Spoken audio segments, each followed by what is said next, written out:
تو شاخانہ کیس کے اندر عمران خان صاحب کو 3 سال کی سزا سنا دی گئی ہے اور ساتھ 1 لاکھ جرمانہ کیا گیا ہے۔ کورٹ نے ڈائریکشن دی ہے آئی جی اسلام آباد کو کہ وارنٹ جو ہیں وہ ایگزیکیوٹ کروائیں، اور آپ دیکھ لیں کہ ہم صبح سے یہ استدعا کر رہے تھے، ہمارے جو جونیئر وکیل ہیں وہاں پر پیش ہوئے اور انہوں نے کہا کہ جو سینئر وکیل ہیں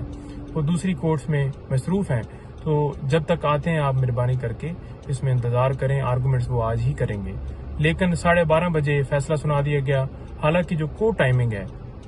وہ 4 بجے تک ہوتی ہے روٹین کے مطابق، جس وقت کورٹ ٹائم ختم ہوتا ہے، لیکن 12:30 بجے ہمیں سنے بغیر، حالانکہ ہائی کورٹ کی طرف سے کوئی ایسی ڈائریکشن نہیں تھی کہ آپ نے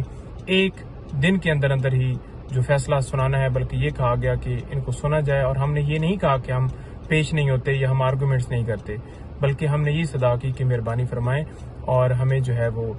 ٹائم دیں۔ ہمارے جونیئر نے جا کے کہا، لیکن انہوں نے فیصلہ سنایا ہے، ایک ایسا فیصلہ جو جس کے اندر کوئی شواہد ہی نہیں تھے، اور یہ کہا ہے کہ آپ نے جو ہے وہ یہ جرم کیا ہے، تو لہٰذا بڑا ہی آج افسوس کا دن ہے۔